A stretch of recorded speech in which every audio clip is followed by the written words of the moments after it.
오늘은 뒤끝 김민기 이야기를 좀 해볼게요. 누가 이 카피를 만들었는지 모르지만 사실 엄밀하게 말해서 김민기 선생은 뒤끝은 아니에요. 뭐 뒤끝들이 대장이라면 모를까. 그 전체 파트에서 뒤끝의 영역이 만약에 있다면 거기에서 최고 책임자였단 말이죠.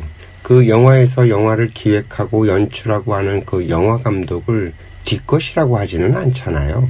오히려 그 영화의 주연보다도 더 위에서 전체를 컨트롤하는 사람인데, 그렇게 보면 김민기 선생은 그 학전이라는 소극장을 만들고 운영을 하고 또 뮤지컬을 만들어서 무대에 올리고 생초짜 배우들한테 연기며 노래 연습을 시키는 등 뭐 전체를 다 만들어가는 사람이었지, 엄밀하게 말해서 뒤끝은 아니죠. 그리고 이 뒤끝들은 이름이 앞에 나오질 않아요. 알려질 수가 없죠. 그 대장인 사람을 뒤끝이라고 부른다는 게 좀 그랬어요. 그저 김민기 선생께서 생전에 자기 자신을 그렇게 표현을 했던 것뿐이라는 말입니다. 뒤끝 이야기가 나왔으니까 정말 뒤끝들의 얘기를 좀 해볼까요? 사실 저는 늘 궁금한 게 있었어요. 부처님께서 살아생전에 그 먹고 사는 문제를 과연 어떻게 해결을 하셨을까 하는 거죠. 그 보리수 아래에서 깨달음을 얻었다고 그랬죠. 그런 다음에 설법을 하셨고요. 그렇다면 그 다음에도 부처님께서는 여전히 그 탁발을 하시면서 사셨을까 싶은 거죠. 예수님도 마찬가지예요.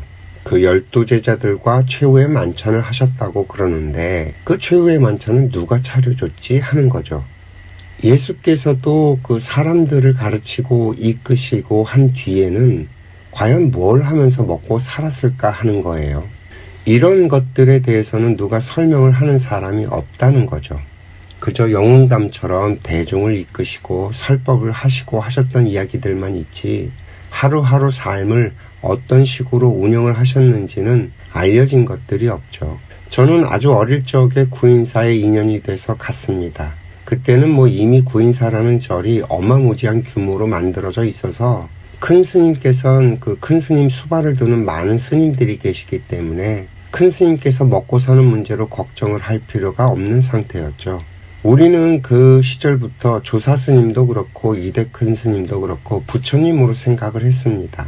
그러다 보니까 서가모니 부처님께서 어떻게 살았을까 하는 이 문제를 조사 스님이나 이대 큰 스님의 족적을 보면서 유추해 볼 수는 있는 거죠.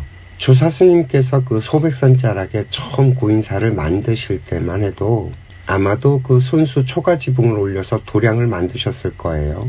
그때 이미 이대 큰 스님께서도 인연이 되셔서 그 도량을 만드시는 일에 동참을 하셨을 거고요. 그 산골짜기에 절이 있다고 누가 알아서 찾아왔겠어요.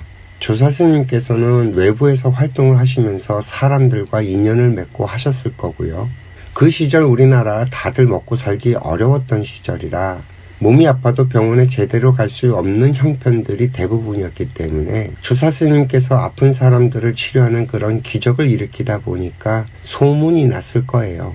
이건 뭐 다른 데도 비슷해요. 그 남부순복음교회 조용기 목사가 안수기도로 신도들 병을 고쳐주는 기적을 일으키면서 그 교회를 크게 일으켰던 것과도 같은 맥락이라는 거죠.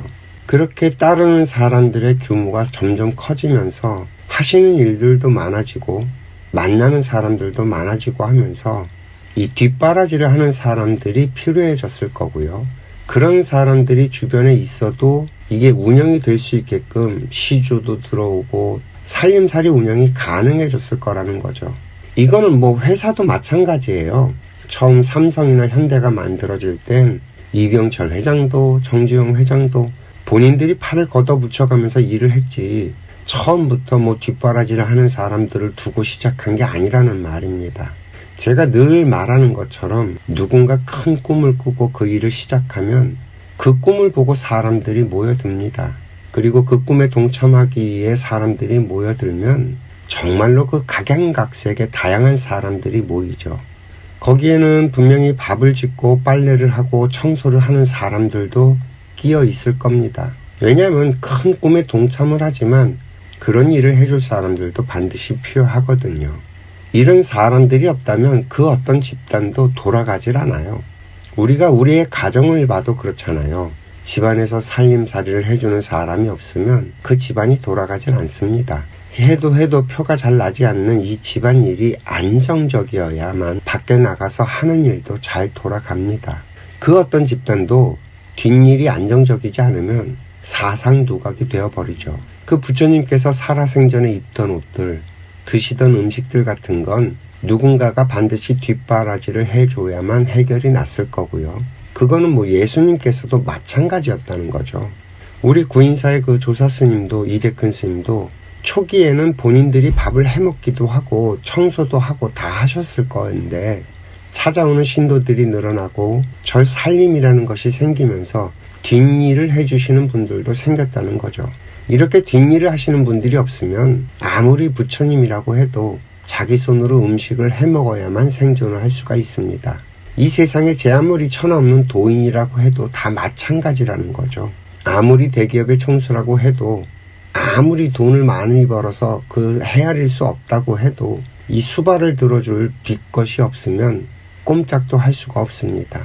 그렇게 보면 이 세상은 정말 뒷것들의 공덕으로 이렇게 잘 운영되고 있다는 거예요. 이걸 사회로 확장을 해보면 그저 말없이 자기 자리에서 자기 일을 수행하는 우리 모두는 뒷것이라는 말이죠. 이미 세상에 그렇게 이름이 난 김민기 선생이 뒷것이 아니라 세상에 이름 없이 묵묵히 살아가는 우리들 모두가 뒷것이라는 말이고요. 이 뒷것이 없으면 다시 말해서 우리들의 공덕이 없이는 이 세상은 멈추게 됩니다. 이걸 좀 바꿔서 얘기해보면 부처님도 설법을 할 사부대중이 없으면 아무 의미가 없고요. 도인들도 가르칠 중생이 없으면 소용이 없는 거고요. 대기업도 소비자가 없으면 한순간에 무너지는 거예요. 저 설악산의 울산바위가 제 아무리 멋있어도 그 밑에서 그 바위를 떠받들어주는 흙들이 없다면 그 멋진 자웅을 뽐낼 길이 없거든요. 그래서 이 뒷것과 앞것은 결국엔 하나입니다. 한 팀이고 한 짝이라는 말이에요. 이 세상에 이름난 모든 것들에는 그 이름을 빛나게 할 수 있는 뒷것들이 한 짝으로 있기 때문에 가능하다는 거죠. 그 김민기의 뒷것 이야기를 보면서 저는 이런 이야기가 생각이 났습니다. 김민기 선생이 뒷것이라는 것으로 이름을 낼 때 그 뒤에 있었던 진짜 뒷것들을 우리들은 알지도 못하는 게 아닌가 하면서 말이죠. 그래서 하는 말이 있잖아요. 이 세상에 존재하는 모든 것들은 존재의 이유가 있다. 이 세상에 필요 없이 존재하는 사람은 아무도 없다. 단지 내가 그것을 모를 뿐이다 라고 말이죠. 어떻게 이야기가 좀 공감이 되시나요? 오늘 이야기는 여기까지 하겠습니다. 오늘도 이야기 들어주셔서 감사하고요. 행복하세요.